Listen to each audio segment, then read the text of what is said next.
दिन शुभ हो, मंगलमय हो। मैं आप लोगों के सामने आज का विचार प्रस्तुत करने जा रहा हूँ, जिस प्रकार से है।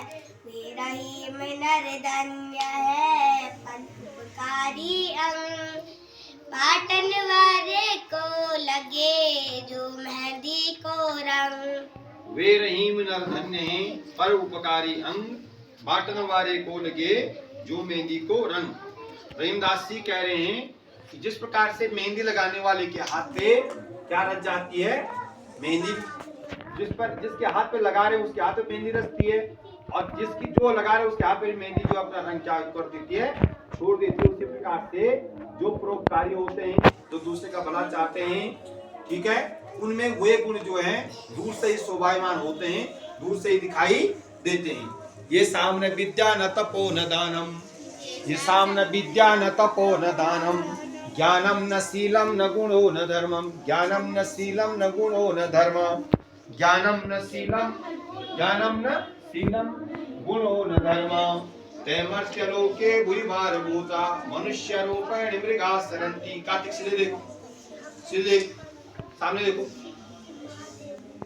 ये सामने विद्या न तपो न दानम, ज्ञानम न शीलम गुणो न धर्मम, ते मर्त्य लोके भूरिभार भूता, मनुष्य रूपेण मृगा सरन्ति। इस दोहे में जो है, इस श्लोक में कहा गया है कि जो जिसको ज्ञान नहीं है, जिसको विद्या नहीं आती है, तप नहीं है, जो दान नहीं करता है, जिसको ज्ञान नहीं है, जो विनयशील नहीं है, जिसके अंदर गुण नहीं है, सदाचार की भावना नहीं है, सदाचार नहीं है, जो धर्म की बातें नहीं करता है, ठीक, धर्म की बातें, धर्म क्या है, धर्म का मतलब क्या होता है, हमको किसी को हिंसा नहीं पहुंचानी है, किसी को पीड़ा नहीं पहुंचाना है, कष्ट नहीं पहुंचाना है, गरीबों की सेवा करनी है, गरीबों पे दया करनी है, भूखे को भोजन, प्यासे को पानी, ये हमारा धर्म है, ठीक है।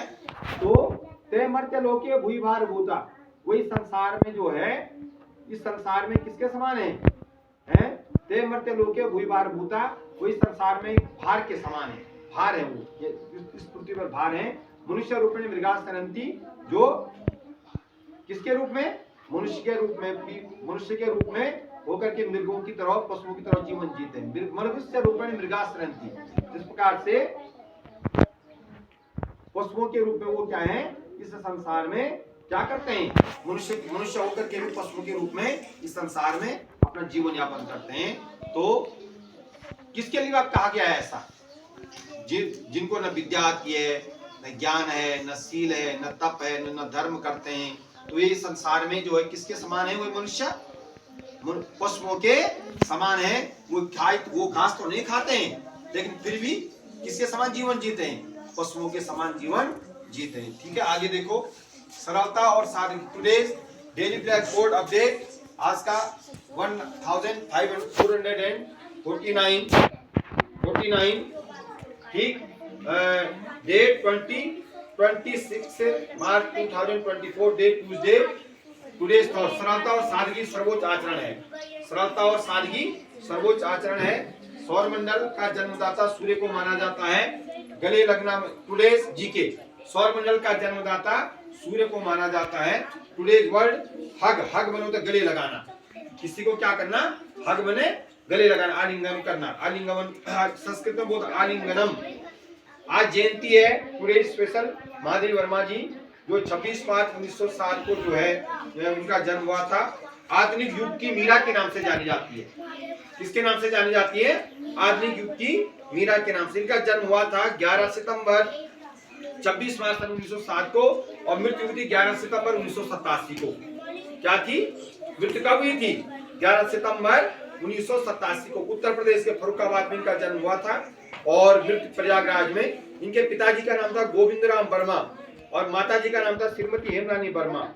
ठीक, पति का नाम था डॉक्टर स्वरूप नरेंद्र वर्मा। इनकी कर्म भूमि थी इलाहाबाद, और लेखिका थी, अध्यापिका थी। इनकी जो मुख्य रचनाएं हैं, दीपशिखा, मेरा परिवार, स्मृति की रेखाएं, पथ के साथी, श्रीलंका की कड़ियां, अतीत के चलचित्र, नीरजा, निहार आदि इनकी जो है वो थे क्या, रचनाएं थी। विषय गीत, रेखाचित्र, संस्मरण व निबंध। भाषा हिंदी में इन्होंने लिखा, एमए इन्होंने संस्कृत से किया हुआ था। इनको जो है द्विवेदी पदक पुरस्कार, शेख कशरिया पुरस्कार, भारत भारती पुरस्कार, और मंगला प्रसाद पुरस्कार, पद्म भूषण, साहित्य अकादमी फेलोशिप, ज्ञानपीठ पुरस्कार, पद्म विभूषण आदि पुरस्कारों से जो इनको नवाजा गया है। और स्वाधीनता प्राप्ति के बाद 1952 में महादेवी वर्मा उत्तर प्रदेश विधान परिषद की सदस्य मनोनीत की गई। ठीक है, तो आज उनका क्या जन्मदिन है। उनके जन्मदिन को हम क्या करते हैं, उनको सत नमन करते हुए श्रद्धासुमन अर्पित करते हैं। क्या थी वो? अध्यापिका थी। क्या थी? अध्यापिका व लेखिका थी।